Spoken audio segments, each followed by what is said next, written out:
Fala, meus queridos, como é que vocês estão? Espero que estejam bem por aí, né?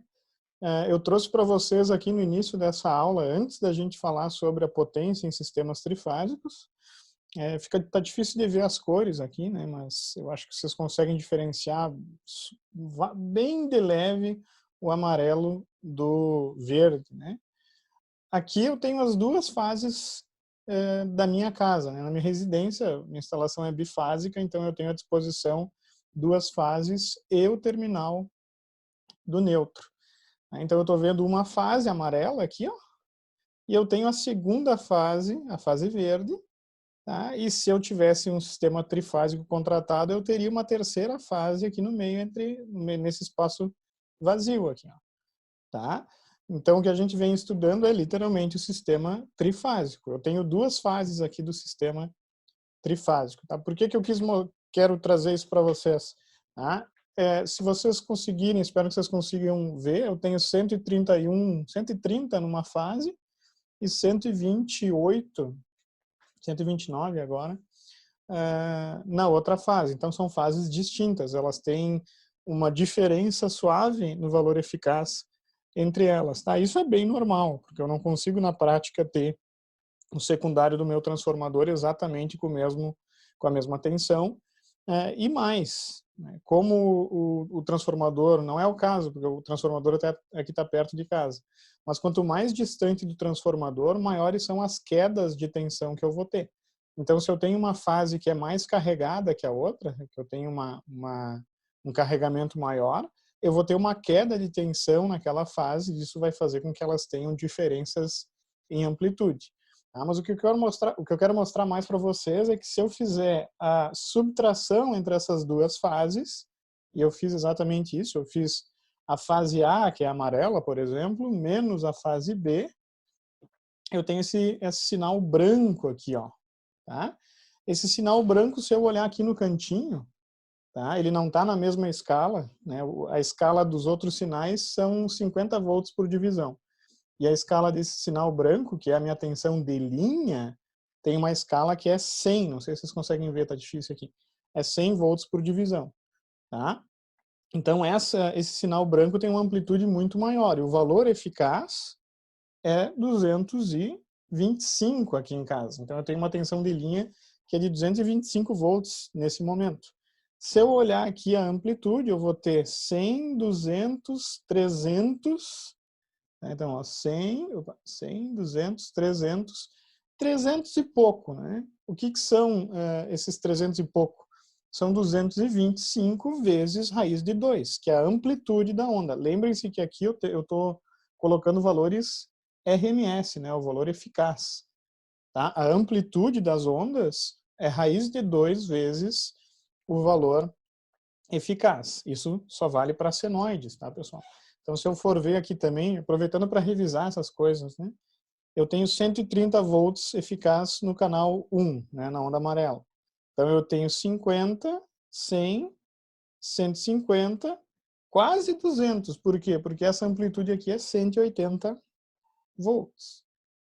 Tá? Mas o que eu quero que vocês notem é o seguinte, se eu subtrair esses dois sinais, se eu subtrair, literalmente eu fiz esse sinal menos esse, tá? Eu tenho a tensão de linha aqui, que na minha tomada eu tenho tomadas 220 volts. Na prática, eu liguei o meu dispositivo aqui, ó, desculpa a bagunça aí, mas eu liguei o meu dispositivo na tomada 220, então eu liguei o neutro lá da tomada 127 na minha referência do osciloscópio, ó, tá? E daí eu estou medindo num canal uma fase e no outro canal a outra. Se eu medisse, se eu colocasse, daí eu teria que tirar, obviamente, eu teria que tirar o outro canal, eu poderia medir a tensão entre as duas fases, né? E daí eu teria no canal essa onda branca aqui. Mas o que eu quero que vocês notem também é que essa onda branca, ela está um pouquinho adiantada da fase A, né? Esse ângulo é literalmente aquele ângulo que a gente calculou, que é 30 graus. Então eu só estou aqui mostrando que, de fato, toda a teoria que a gente fez usando fasores, ela funciona aqui, ela funciona na prática, não é que não funciona, é isso na prática, beleza? Uma coisa que eu quero mostrar para vocês que eu comentei na aula sobre gradadores, que o chuveiro da casa de vocês funciona, se vocês tiverem um chuveiro eletrônico, na verdade é aquele dispositivo que eu mostrei aqui, né, que estava naquela caixinha do vídeo sobre aplicações. Tá? Qual que é o grande problema desses dispositivos? Vocês estão vendo aqui as formas de onda da rede no meu apartamento, né? É literalmente na minha tomada. Eu vou agora ligar o chuveiro no banheiro, né? Olhem o que acontece com as formas de onda.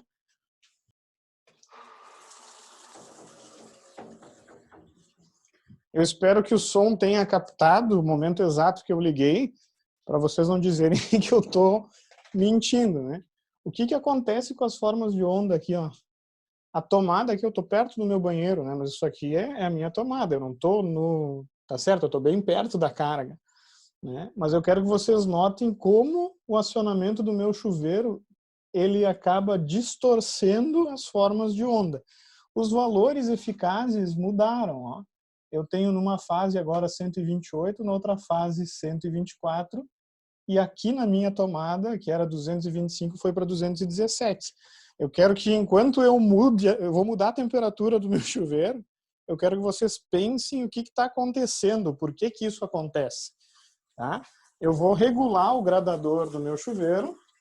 Pô, agora eu fiquei com vontade de tomar banho. Né? E, na verdade, eu não estou conseguindo ver, né, a coisa acontecendo, mas eu espero que vocês tenham visto o que acontece quando eu diminuir.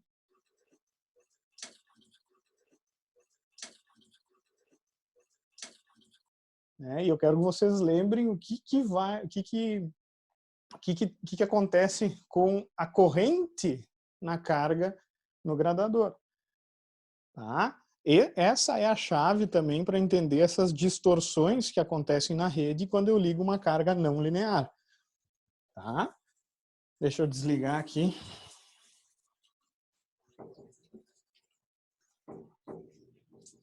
Voltando agora. Então, quando eu desliguei o chuveiro, tudo voltou à normalidade, né, pessoal?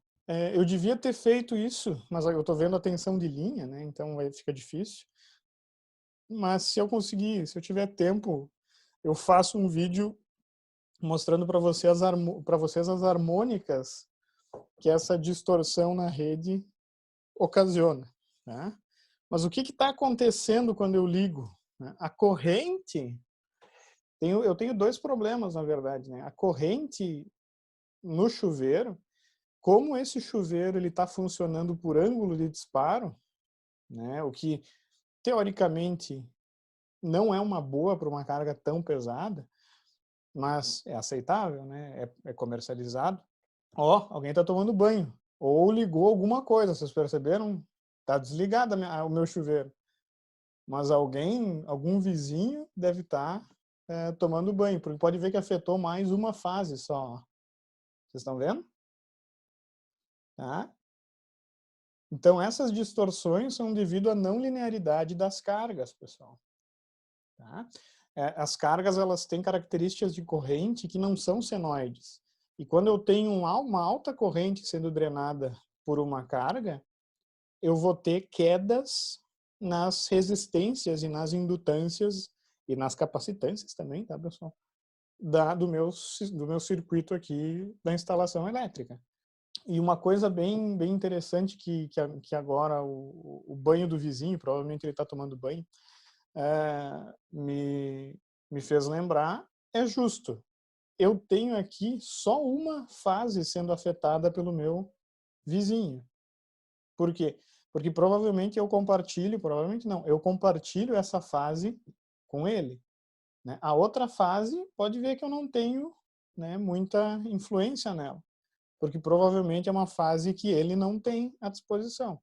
Né? Que nem eu falei, lá embaixo no quadro geral do prédio, né, eu vou ter, isso eu já conferi, eu vou ter uma distribuição entre as fases para fazer o quê? Para que o transformador não esteja com uma das fases sobrecarregada.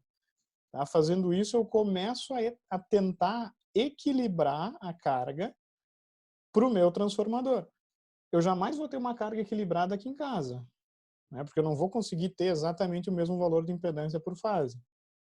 Mas o transformador já enxerga a carga muito mais parecida entre as fases se existe esse cuidado em se distribuir a carga entre as fases. Tá? Então, na verdade, foi uma ótima meu vizinho ter resolvido tomar banho. Né? Ou ele está tomando banho, ou ele ligou um aquecedor, sei lá, alguma coisa, né, aconteceu. Então, é interessante que a gente perceba a importância do estudo disso na prática. Vocês vão começar esse estudo agora. A análise 2 é só a porta de entrada para isso. Tá? Vocês vão ver disciplinas de transmissão, disciplinas de distribuição, disciplinas de qualidade de energia, e também as disciplinas de eletrônica de potência, que vocês vão ver mais sobre esse assunto. Tá bom?